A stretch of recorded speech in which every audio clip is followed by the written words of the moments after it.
copia Robert Hooke. Era un muchacho muy joven, fue premiado por la Royal Society a los 27 años. Y este investigador pudo observar al microscopio que inventó Leeuwenhoek un trozo de corcho, y debido a la similitud con las células vegetales muertas que estaban que tenían similitud a las celdillas donde estaban los monjes metidos, él dijo: miren, estas celdillas se parecen a las células del corcho. Entonces la llamó célula. Luego viene entonces, más o menos contemporáneo con esto, Anthony van Leeuwenhoek, el cual vendía telas y botones, así como les dije ayer, tallaba lentes en los ratos libres, pudo observar los protozoos en el agua corriente y en el agua de pimienta. Otra vez. En el agua de pimienta, entonces observó bacterias. Claro, yo me imagino que Robert Hooke hizo lo mismo que hacemos todos los investigadores, además convertido en botánico. Y él concluye que las plantas están constituidas por células y que el embrión de una planta proviene de una sola célula. Ya comenzaba entonces la teoría celular, ya comenzaba la evolución celular. En el 39, Teodoro Schwann, un zoólogo alemán, publica un trabajo completo sobre las bases de la vida y logra concluir que las plantas y los animales tienen estructuralmente semejantes y propone el primero de los dogmas de la biología celular. Y los dogmas de la biología celular pueden jurar, que se lo voy a preguntar en el examen. Los dogmas, que son las leyes de la biología celular. El primero de los dogmas dice que todos los organismos están compuestos por una o más células. Todos los organismos están compuestos por una o más células. O sea, pueden ser unicelulares o multicelulares. El segundo dice que la célula es la unidad estructural de la vida. Sin embargo, ellos planteaban que las células se originaban de materiales no celulares. Fue entonces en el 55 cuando Rudolf Virchow, un patólogo alemán, propone el tercer dogma. Ese dogma se movió de ahí y ese dogma iba adelante en el segundo dogma. Se movió, debe ser el cambio de programa. Y el tercero dice que las células solo pueden originarse por división de una célula preexistente. O sea, que ¿quién origina una célula? Otra célula. Tiene que haber una célula para que dé una célula hija. Una madre da una hija. Bien, estos son los tres dogmas que rigen la biología celular. No le busquen más que no hay. Estos son los tres. Sin embargo, en este de medio, acuérdense que hablábamos de materiales no celulares, porque estaba la teoría darwiniana, donde veían que un trozo de carne salían gusanos, y entonces decían: bien, los gusanos vienen de la carne. Igual, claro. Pero no se daban cuenta que la carne la dejaban sola, las moscas llegaban, ponían las larvas, y de las larvas salían los gusanos. Entonces ellos pensaban que los gusanos veían que debajo de los troncos salían lombrices. Eran los que eran los troncos, son los que eran las lombrices. ¿Entendés? Como sucede con nosotros, pues. Ustedes no vivieron esa época. La célula entonces es la unidad funcional de la vida y de los procesos patológicos en tejidos, órganos, aparatos y sistemas. La célula tiene un protoplasma, que es la sustancia viviente, tiene un citosol, que es el componente líquido que está dentro de la célula, el cual está integrado por agua y donde están suspendidas las sustancias químicas y orgánicas, y tenemos también las organelas. Las organelas es como los órganos de nosotros, solo que ahí se llaman organelas y en nosotros se llaman órganos. ¿Ok? Pero la célula tiene una membrana plasmática, que sería la piel de nosotros. Eso es una membrana plasmática. Tenemos órganos celulares, que son los organelos. Son estructuras metabólicamente activas, cada uno tiene una función específica dentro de la célula. Todos los organelos, cada quien tiene una función específica. Vos no respirás con el intestino. Bueno, los mamíferos no respiramos con el intestino. Pero hay peces, hay anfibios que sí respiran, tienen respiración intestinal. Como tifoneros venezuelanos. Entonces hay respiración intestinal. Pero terminamos con el intestino. El intestino es para evacuar, ¿no? ¿Qué es el ciponecto Bueno, entonces tenemos células que son procariontas y células que son eucariontas. La célula procarionta proviene de antes y cariote viene del núcleo. Procarionta. Las células que son procariontes, en este caso, son las bacterias unicelulares. ¿Sí? Todas las células procarióticas son unicelulares, que son las bacterias, porque carecen de una envoltura nuclear y carecen de histonas. ¿Qué son las histonas? Proteínas que ayudan a enrollar el ADN de la célula. Y ellos carecen de histonas y no tienen envoltura nuclear, sino que el núcleo lo tienen suelto en una estructura tipo gel, como cuando nosotros agarramos una gota de aceite y la colocamos en el agua. No se mezcla, pero no hay una estructura que la divida, sino que simplemente por diferenciación, o sea, por diferente densidad, no logran unificarse a menos que vos la batas.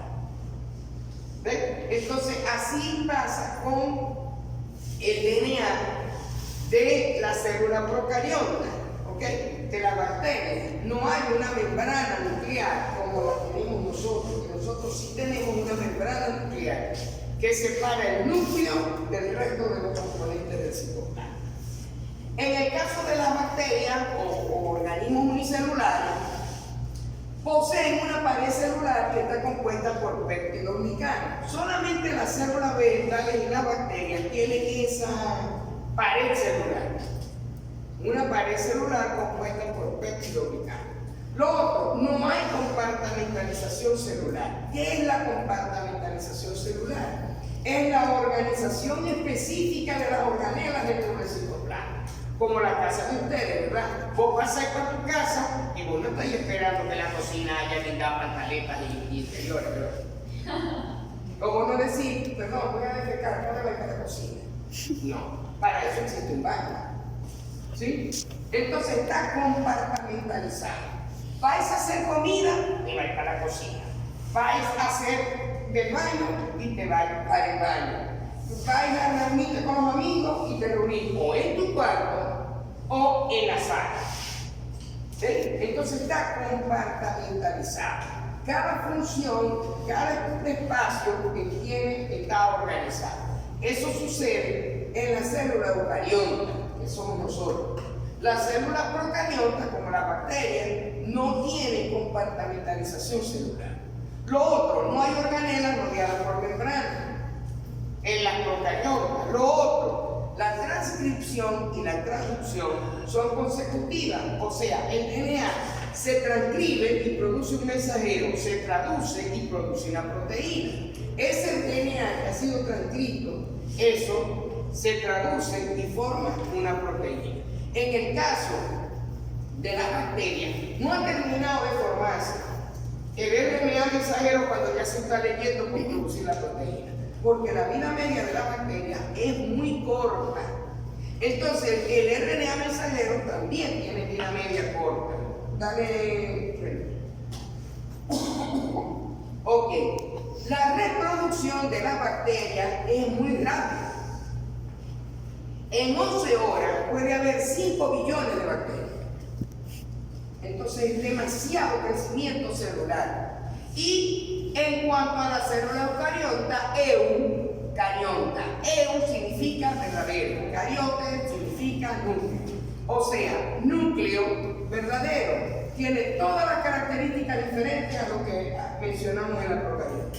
Hay una compartimentalización celular, si tiene membrana nuclear, o sea, el núcleo tiene una organización, está envuelto por una membrana nuclear, el RNA mensajero tiene vida media larga, la transcripción se da en un proceso y luego se puede dar la traducción, no es continua, etc.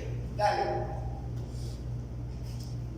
Ok, entonces entre los componentes celulares tenemos membrana celular, núcleo y citoplasma. Bien, aquí tenemos una célula. A ver, las niñitas estas acá se levantan, señorita, para ahí. Ajá, derechita ahí. Ajá, derechita para que no se duerma, porque si se pone así se va a dormir. ¿Cómo se llama usted? ¿Cómo? Angélica, ponete derecha, porque si vos te pones así te va a dar sueño y te va a dormir. El ambiente, aire acondicionado y una voz. Pero cercano al núcleo tenemos esto que va a ser ¿qué? El retículo endoplámico rugoso. Y luego tenemos aquí al aparato de Golgi. Y luego tenemos mitocondrias, que son estas que están acá. Y tenemos acá lisosomas. Y vamos a ir viendo para qué sirve cada una de esas estructuras. Y tenemos retículo endoplámico liso, retículo endoplámico rugoso, tenemos el glucocálix, tenemos todo, vacuolas, etc. Entonces, aquí vamos a tener todos los componentes de una célula. ¿Ok? Y en este caso es una célula que es una célula eucariótica. Y, profe, ¿cómo sabe usted? Aquí está la membrana nuclear, envolviendo aquí este núcleo. Entonces sabemos que es una célula neuronal. Esta es la de la portada del libro del Lison y Lison. Aquí tenemos mitocondria, aquí tenemos esto que está aquí, que es el retículo endoplasmático liso. Aquí tenemos el retículo endoplasmático rugoso, por acá hay Golgi, por este es núcleo, nucleolo, mitocondria, membrana plasmática, arriba modificaciones de la membrana plasmática, etc. Dale. Ok, entre las propiedades biológicas de la célula, todas estas. El metabolismo celular, la propiedad osmótica, que la vamos a ver dentro de poquito, en la clase. Absorción, la célula hace digestión celular, asimilación, hace excreción, autorreproducción, excitabilidad, porque se polariza y se despolariza la membrana plasmática. Contractibilidad, porque la célula se contrae y la célula se relaja. Por cierto, yo tengo el músculo contraído horriblemente, que con mucho dolor en el movimiento, ahorita, un problema nervioso. Exocitosis y endocitosis. La exocitosis, es cuando se expulsa un componente de la célula. Endocitosis es cuando se ingiere un componente. Y el crecimiento y mantenimiento celular. Dale. Ahí tenemos entonces el tamaño de la célula. ¿Cuál es el tamaño de la célula? Hay variaciones interespecíficas, o sea, entre las especies. Hay variaciones intraespecíficas dentro de la misma especie. Por ejemplo, los huevos, o sea, los óvulos de gallina, ¿sí? Hay unos óvulos que son de este tamaño, ¿sí? Hay unos que son más grandes y hay unos que los llaman jumbos, que son los grandototes, que a veces cuando los abrimos tienen hasta dollitos. Ajá. Entonces son de la misma especie, pero hay variaciones entre uno y otro. ¿Cuál es el límite? De 10 a 250 micras. Pero eso no es totalmente cierto, ¿verdad? Porque en estos días hablamos, ¿cómo es que te llamas vos, el médico, Guillermo? Andrés, ¿cuál fue el óvulo más grande que dijimos que conocíamos? El de avestruz. Entonces, el óvulo de avestruz es el ovocito más grande que nosotros conocemos, y eso es una célula. ¿Sí? Eso es una célula. Entonces, la forma de la célula, bueno, depende de la función celular. La especialización tiene influencia. Puede ser célula redondeada, estrellada, fusiforme. ¿Cuál es el fusiforme? Ancha aquí, finita aquí, como si fuese un mundo. Ese es fusiforme, ancha y más finita en los extremos. Eso es fusiforme. Puede ser alargada, en forma de columna, escamosa, como el de pirulín ping-pong. ¿Pero vieron eso? Sí, sí. ¿Ah? Pedro el Escamoso. Pedro el Escamoso. Pirulín ping-pong. ¿No? Eso es muy viejo. Eso es muy viejo. Ay, yo estoy vieja. No, yo sí escuché pirulín ping-pong. Protoplasma celular, vamos a tener que ahí están las sustancias físico-químicas que interactúan para manifestar las propiedades. Y, dale, eso no es tan importante. Ni el dialoplasma, esos son términos que no más que se utilizan en biología celular, pero que ya están pasando de uso. Ya casi no se usa el dialoplasma, que una parte desprovista de estructura celular, eso casi no se usa. Dale. Ahora sí, vamos a hablar de membrana plasmática. Aquí donde se ven los bollitos de mamá. En la membrana plasmática. Porque la membrana plasmática es todo un complejo, que es como formar la piel de la célula. Es lo que recubre todas las células. Y se llama membrana plasmática o citoplasmática. Ahora, ¿cuál es la composición de la membrana plasmática o citoplasmática? Es una composición lipoproteica. No me pueden hablar de que no, porque las capas de lípido y la proteína. Ay, ¿por qué no la mencioné? No tenéis la pregunta. ¿Lipo? Lipoproteica. Bueno, vamos a seguir y ahorita ya eso va apareciendo en el transcurso de la clase. Entonces, la membrana plasmática forma el límite entre la célula y el medio que la rodea. Entre los componentes tenemos lípidos, glúcidos, que son azúcares, y proteínas. Tiene una organización molecular, no se les puede olvidar la organización molecular de la membrana plasmática, que se llama mosaico fluido. Mosaico fluido. La muchachita aquella que está allá, ¿cómo se llama usted? ¿Lo está oyendo? ¿Está oyendo que es un mosaico? La unión de varios componentes, por eso se llama mosaico. Mosaico porque tiene varios componentes. Ajá. Ahora lo llaman frito. Antes decía mosaico número 5, la vida que la acabó. Tiene varios componentes, los mosaicos. Ajá. ¿Y qué es fluido? Que están cambiando constantemente, que tienen movimiento continuo. Movimiento continuo. Entonces, la membrana plasmática, el modelo molecular de la membrana plasmática es mosaico fluido. Varios componentes celulares, o sea, varios componentes que tiene la membrana plasmática y esos componentes están en movimiento. La única célula inmóvil que se conoce es la célula que está fijada, porque está muerta. Ahora, hay movilidad aparente y movilidad no aparente. Y le estoy hablando como doctora en biología celular.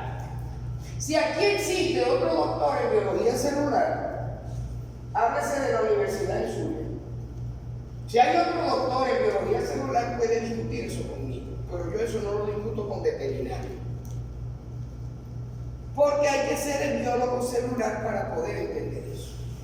Hay gente que dice, porque el espermatozoide se mueve y el óvulo no se mueve. Calmaos, mi hermano. El espermatozoide tiene una movilidad visible a los humanos. Y más de líquido, bueno, ya está allá, en tantas pendejadas no llego yo. Pero dice que el témpano de hierros es un mar de líquido. Vamos a ver por qué hace eso. Dale. Ok, esta es la membrana plasmática. La membrana plasmática dijimos que tenía una constitución lipoproteica. Ok, ¿cómo son los lípidos? Los lípidos de la membrana plasmática tienen una doble capa lipídica. Esto es una capa y esto es otra capa lipídica. ¿Sí? Cada uno de los lípidos tiene cabezas y dos colas. Una cabeza y dos colas. Las cabezas siempre van hacia la zona hidrofílica. Hidrofílica. Ok, usted señorita, ¿qué significa hidrofílica? ¿Sí? ¿Qué? Partir la palabra. Partida. Hidro. ¿De dónde? Déjenme contestar ahí. ¿Cómo se llama? Rebeca. Ah, pues soy Rebeca. Sí, porque está Rebeca. Ya la conozco hace rato.